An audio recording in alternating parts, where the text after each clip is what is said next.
Outro dia nós fizemos uma enquete aqui na comunidade e vocês me disseram que a exaustão pela tentativa de se encaixar na sociedade é o maior desafio das mulheres autistas. Então, vamos lá conversar sobre um recurso prático e maravilhoso para aliviar o estresse e ajudar os nossos queridos autistas a cultivarem mais saúde física e mental. E para justificar essa conversa e até a queixa das autistas, olha só que interessante, os especialistas chamam de confusão catastrófica a tendência que boa parte dos autistas, tanto meninos quanto meninas, tem de entrar nessas ruminações obsessivas, pensamentos cíclicos, agito mental, quando eles estão confusos a respeito de alguma questão. E, obviamente, o conflito mental gerado pelo contraste entre as expectativas sociais e o nosso comportamento atípico causa muita confusão, muito cansaço, muito estresse mesmo, uma sobrecarga. E eu me incluo nesse exemplo porque, como você já deve saber, eu sou hipersensível, então é parecida a situação. Agora, para a mulher autista, que é mais propensa ainda a camuflar os seus traços neurodivergentes, os pensamentos catastróficos eles podem se transformar num filme do Tim Burton, que é excelente para assistir no cinema e nem tão agradável assim para ter o tempo inteiro rodando na mente. Então, o que fazer se você ou a sua cliente ou seu aluno tem esse tipo de pensamento catastrófico, muita confusão mental? O que fazer para redirecionar essa energia poderosa que tem sido usada, perdida na verdade, com ruminações? Bom, o primeiro ponto vai ser ampliar o repertório semântico.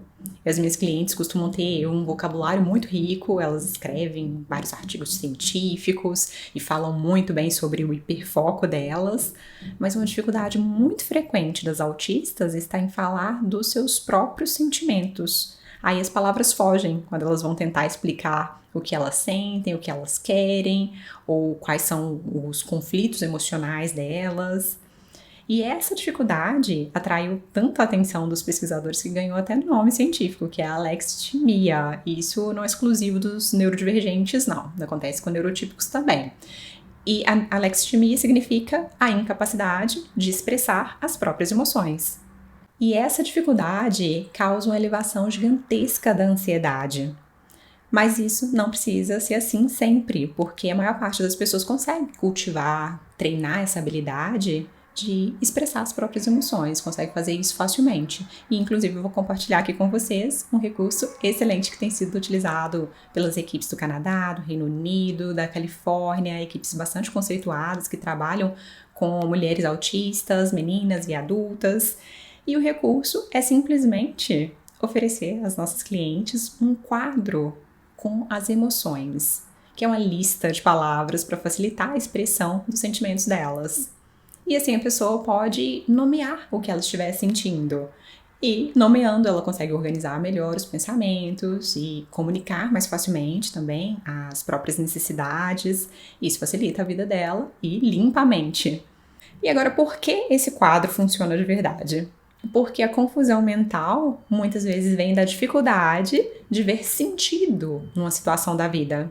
E aí a pessoa pode não enxergar sentido simplesmente porque ela não tem palavras para elaborar uma determinada experiência que esteja acontecendo.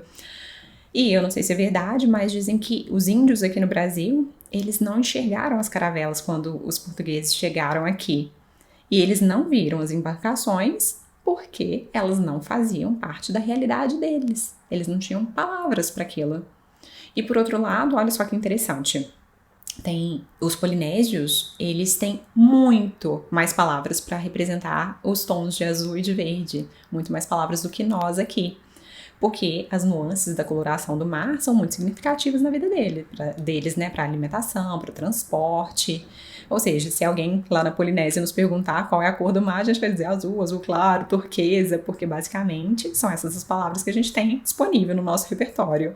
E quando você pergunta a uma pessoa angustiada o que ela está sentindo, principalmente se essa pessoa for um autista, talvez ela também só tenha uma ou duas palavras para expressar aquele sentimento, aquele sofrimento. E muitas vezes ela vai nos dizer, eu estou 100% triste, eu estou 100% irritada, eu estou 100% deprimida. E isso não é verdade. mas boa parte da ansiedade vem justamente desse pensamento sem nuances. Enfim, a gente sabe, a palavra tem poder. E como disse Lacan, a angústia é o afeto desligado da palavra. Então, quando nós temos um afeto desligado, solto, e nós temos uma palavra, nós encontramos uma palavra para nomear esse afeto, esse sentimento, essa conexão ajuda a dissipar a angústia. E aí nós ficamos, claro, menos exaustos, menos tristes e mais produtivos, que é o nosso objetivo aqui. Ou seja, você tem excelentes motivos para usar o quadro das emoções. Inclusive, vou deixar o meu aqui, vou compartilhar com vocês o meu quadro, com muitos sentimentos diferentes, cheio de nuances das sensações, das emoções, com intensidades distintas, que é muito importante também. E é só baixar gratuitamente usando esse link que eu vou deixar na descrição aqui. E para as crianças, eu costumo usar um termômetro das emoções, que é usado não só para neurodivergentes, mas para neurotípicos também. E aí a gente faz com imagens, cheio de cores, e isso ajuda muito a saber, por exemplo, se um meltdown está se aproximando, porque a criança consegue se comunicar melhor, e quando passar, aí sim a gente vai conversar sobre o que aconteceu ou gerar novos recursos para a criança. E agora eu quero saber de você. Você já conhecia esses recursos? Bom, espero que eles sejam muito úteis e que tragam mais clareza mental, mais fluidez para o seu dia. E depois me conte aqui como foi o resultado, porque eu amo receber as mensagens de vocês. E claro, eu vou pedir para vocês curtirem, compartilharem o vídeo com a sua equipe da escola, com a família, porque sempre tem um neurodivergente precisando do nosso suporte por aí. E um grande abraço e até quinta. Tchau, tchau!